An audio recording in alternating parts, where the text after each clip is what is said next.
Okay, so today we're discussing about resolving power of microscope. For example, two objects are kept here. How better the two objects placed before the microscope can be resolved, can be differentiated, is called as resolving power of microscope. And you all know that microscope is a very efficient device with which we can see the objects which are very microscopically very small, like lactobacillus and so on, some bacteria like amoeba, paramecium and so on. So anyhow, this is a lens used for an objective, before an object, that is called as an objective here. And here resolving power of this lens depends upon the diffraction pattern. Now, for example, you all know that magnification is nothing but image distance by object distance, and here the object is kept and for example the image is formed at this place. The diffraction pattern, there is a central maximum if you observe. Okay, so this is taken as, for example, height of the image, and you all know that this is just like a sector, where the arc of a sector is nothing but radius into angle, like arc is equal to radius into angle. So therefore arc is nothing but the height of the image, and this is radius of this arc is taken as v, that is the image distance, that is v, and angle is taken as theta here.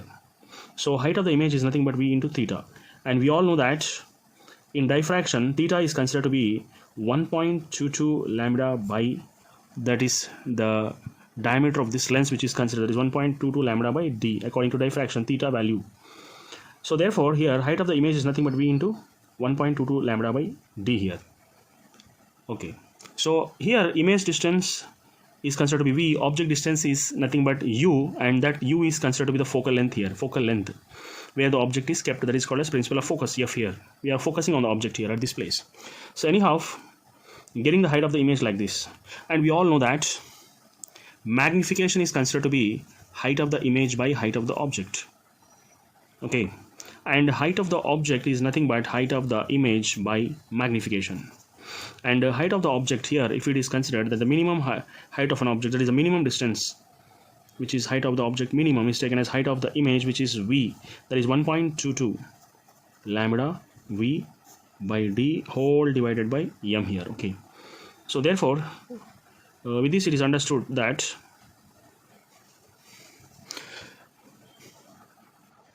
the next part here it is, for example, if you are considering here height of the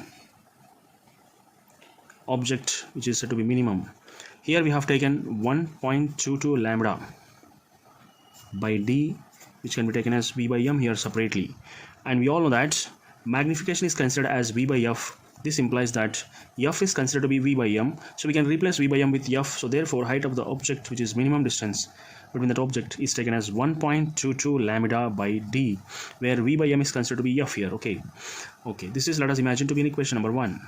So the next part of this is, we all know that we have considered this as beta, and if you consider tan beta here, which is the diameter of a lens is d, means the half of the part is taken as d by 2. So therefore that is taken as d by 2 here, half of the part, and this distance is taken as f here. So therefore this 2, if you take in the before tan beta, then you can write this as d by f here. Okay, so therefore this is going to be equation number 2. Then if you substitute 2 in 1, then height of the object, which is the minimum distance, which is considered to be 1.22 lambda f by d. Okay, so therefore here 1.22 lambda, this f if you take below d, then it is taken as d by f. So therefore instead of d by f we can consider 2 tan beta. Therefore height of the object with the minimum distance is taken as 1.22. Okay, so this is considered to be 1.22 lambda, and d by f can be taken as 2 tan beta. So therefore we got the final step here, and for example this is going to be a final step. Therefore this is going to be resolving limit, which is 1.22 lambda by 2 tan beta. But if you want to find out the resolving power, which is going to be the reciprocal of resolving limit, therefore we're getting the resolving limit as the reciprocal, that is 2 tan beta by 1.22 lambda. That's it.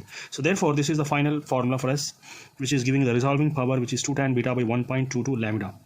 For example, the whole system is kept in certain water having refractive index mu, then therefore the resolving power is going to become 2 mu tan beta by 1.22 lambda if you have considered the system if it is kept in certain liquid like having refractive index mu. So therefore final step is resolving power is nothing but it is going to be 2 mu tan beta by 1.22 lambda. That's it. Thank you very much.